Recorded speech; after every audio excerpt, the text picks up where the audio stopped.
මේ ලෝකේ ඇත්තටම ධර්මතාවයක් තියෙනවා. බනින්න පුළුවන් සීමාවක් තියෙනවා. ඒ සීමාව ඉක්මවපු ගමන් අනිත් අය කටවල් වැහෙනවා. ඒක මේ සංසාරෙම ඒක ලෝකයේ ස්වභාවයක්. බනින්න පුළුවන් සීමාවක් තියෙනවා. ඒ සීමාව පැන ගන්නකල් අපිට බැනුමින් නිදහස් වෙන්න බෑ. නිසා ඔයාලා වැඩක් හොඳ වැඩක් කරන්න ගියාට පස්සේ ඔයාලට කරදර නින්දා ගෙවල් දොරවල් හදන්න යද්දි සමහර මිනිස්සු වැලි ගේන එක ප්‍රමාද කරනවා. ගඩොල් ගේන එක ප්‍රමාද කරනවා. බාසුන් වල එන එක ප්‍රමාද කරනවා. ඒ ඇස්සේ සමහරට හදිවුනියම් කළා ගේ හදා ගන්න බැරුව යනවා. කොහොම හරි ওই කට්ට ටික කාගෙන අමාරුවෙන් හරි ගේ හදාගත්තොත් ඒ සීමාව ඉක්මව යනවා.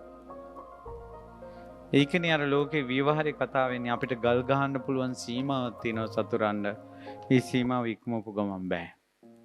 පටන් ගන්නකොට එන කරදරවල ඉවරයක් නෑ. දැන් ඔයාලා දැකලා ඇති ලෝකේ මේ ලොකුම පරාජිතයා මේ විශිෂ්ටතම පරාජිතයා කියලා ලංකාවේ කෙනෙක් ජපානයේ ගිහිල්ලා මැරතන් එකකට ඒකී පළවෙනියා ඒ වට ටික දුවලා ඉවර වෙනකොට පළවෙනියා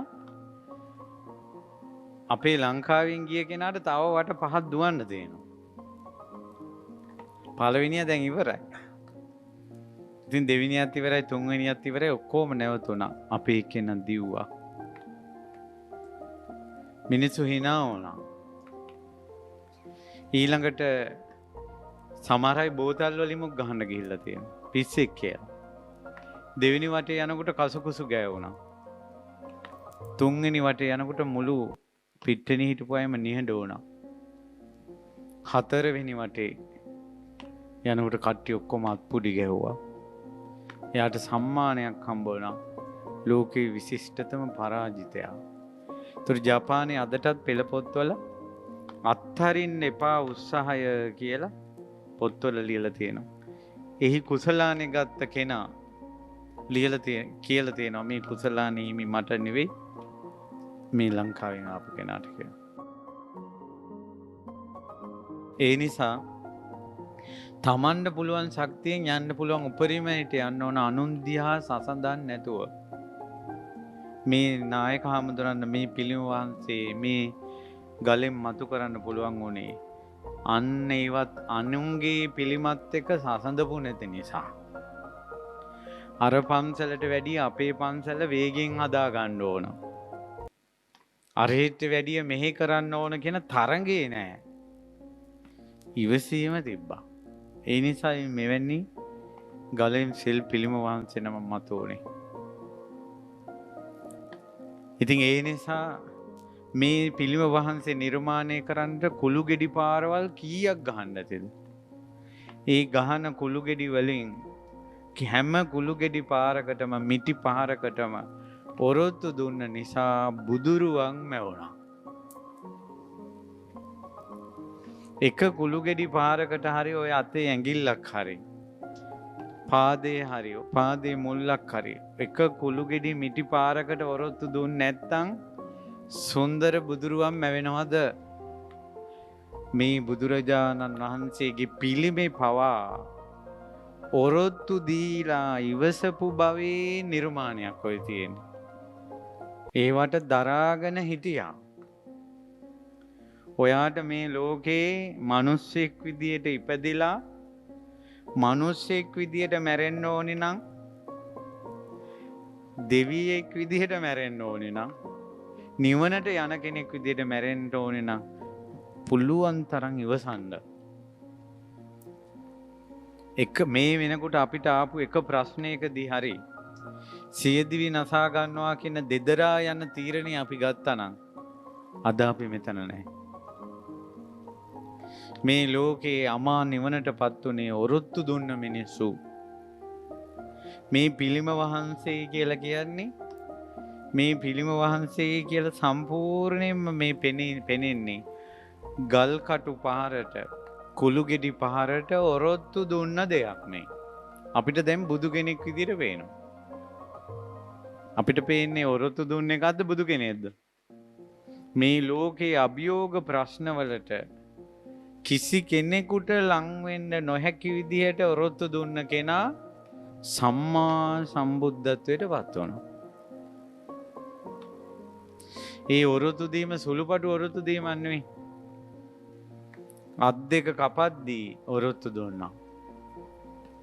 එදා ශාන්තිවාදී ජාතකයේ කාන්තිවාදී රජ්ජුරුවෝ උරණ වෙලා තාපසතුමත් එක්ක තාපසතුමා ශාන්තිය ගැන කතා කරන්න.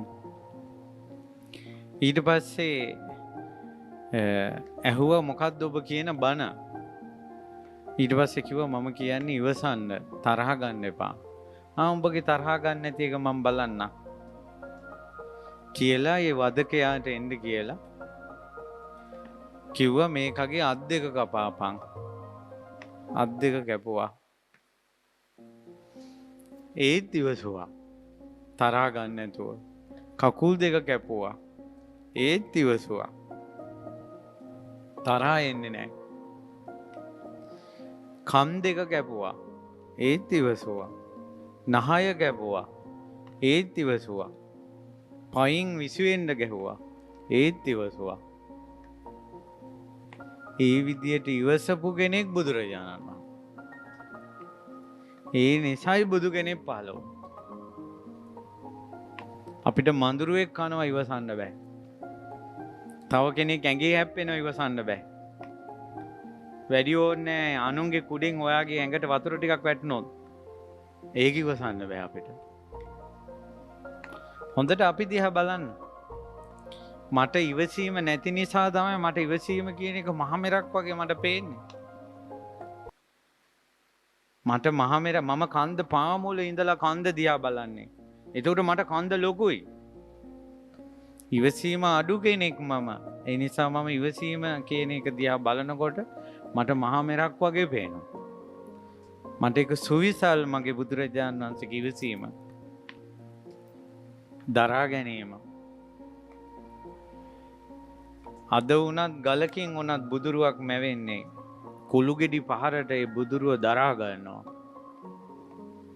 මිටි පහරට දරා ගන්නවා. දෙදරා යන්නේ පැලී යන්නේ නැහැ. ඊට පස්සේ පිංගුතුනි එක ජීවිතයක මහා ප්‍රතාප රජුරුවන්ගේ පුතා වෙලා ඉපදිලා මහා බෝධිසත්වයෝ මාස 7යි. අම්මා දරුසුරතල් බලමින් ඉන්නවා. මහා උඩඟු අහංකාර කෙනෙක් මහා ප්‍රතාප රජුරුව. සිරියහන් ගබඩාවට එනකොට දේවීන් වහන්සේ නැගිට්ටේ නෑ කියලා රජ්ජුරුව උරණ වුණා තරහ ගියා. තරහ ගිහිල්ලා රජ්ජුරුව හැරිලා ගියා. යන විදියටම තේරුණා දේවීන් වහන්සේට රජතුමා උරණ වුණා කියලා. වදකයාට කතා කළා. අපේ කී නැගිට්ටේ නැත්තේ අර දරුහුරතල් වලට අහුවෙලා. රජ්ජුරුවන්ටත් වඩා ඕකිට ඔය පොඩි යක්ෂ පැටිය ලොකුයි නම් ලොකු වෙනකොට කොහම වෙයිද?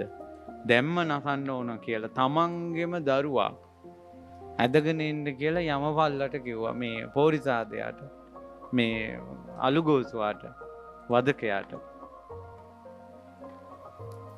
කඩුව අතට අරන් මාලිගාවට ගිහිල්ලා දේවීන් වහන්සේගේ පිටට වැරෙන් පහරක් දීලා විසිවෙන්න අතේ හිටපු දරුවා ඇදගෙන මාළු කුණක් ඇදගෙන එනවා වගේ මාළු කූරියෙක් කුස්සගෙන එනවා වගේ මාස 7ක දරුවා එල්ලගෙන ආවා. ඇඬුවේ නෑ ධම්මපාල කුමාරයා. අපේ මහා බෝධිසත්වයෝ ඇඬුවේ නෑ. දරාගත්තා. කොටයක් උඩ තිබ්බ නැල්ලක් උඩ. මොකද්ද රජතුමනි දැන් කෙරෙන්න ඕන කියලා කිව්වා. ඔකගේ අත් දෙක කපාපන් කිව්වා. ඒතර දේවීන් වහන්සේ වැළපීගෙන ඇවිල්ලා කිව්වා මගේ අත් දෙක කපන්න මමයි නැගිට්ටේ නැත්තේ. මේ දරු සිඟිත්තා මොනවද දැනගෙනද? රජුරුව කපපිය මේ දරුවගේ අත් දෙක. දරුවගේ අත් දෙක කපනකොට ලේ විසි වුණා. තරහා ගත්තේ නෑ, ඇඬුවේ නෑ, දරාගෙන හිටියා. අපේ මහ බෝධිසත්වයෝ එහෙව් විදියට දරාගත්ත මහා අවුරුදු මාස 7න් බුදු කෙනෙක් බවට පත් වෙලා ඒ බුදු පිළිම මිනිස්සු බෝම්බ දාලා කඩද්දින් බුදු පිළිම වලට තාර ඊද්දින් බුදු පිළිම වල හිස කඩද්දින් අපේ බුදුරජාණන් වහන්සේ ජීවමානව හිටියත් තරහ යන්නේ. දැන් මේ කුළු ගෙඩියෙන් ගහද්දී බුදුරුව දරාගෙන බුදුරුව මත වුණා. හැබැයි වැඩ කරපු මිනිසුන්ගේ කරගට ආවා. මේ මිනිසුන්ට කොඳු අමාරුව, අත් අමාරුව, ඇඟ අමාරුව කරගට ඇවිල්ලා මේ මිනිස්සු වෙහෙසිලා වැහැරිලා ගියා. හැබැයි මේ පහරවල් වලට ඔරොත්තු දුන්න ගලෙන් බුදුරුව මැරුණා. හවුද නැද්ද? අපිට ගහන, අපිට බනින්න, අපිට කරදර කරන අයගේ කරගට එන්න දෙන්න අරින්න. ඔබ තුලින් ඔබ රහතන් වහන්සේ නමක් හදාගන්න. ඉවසාගෙන. එකම එක වචනයයි මේ කියන්නේ. ඉවසීම, දරා ගැනීම, ඔරොත්තු දීම. සියදි විනාසා ගන්න එපා. මැරෙනකල් ජීවත් වෙමු හරහා වැටෙනකල්. බලෙන් මැරෙන්නේ නැතුව. ගෙවල් වල දූගෙන්, පුතාගෙන්, යේලිගෙන්, බෑනගෙන් වයසට ගිය මිනිසුන්ට එක එක හිතිරි දෙන වචන ඇහි. ඉවසාගෙන ওই දෙන දෙයක් කාලා ඉන්න. කණෙන් ඇදලා එළියට දාන කල්ම ගේම් බහින්න නැතුව ඉවසගෙන ඉන්න. දරාගෙන ඉන්න. ඉවසීම, දරා ගැනීම.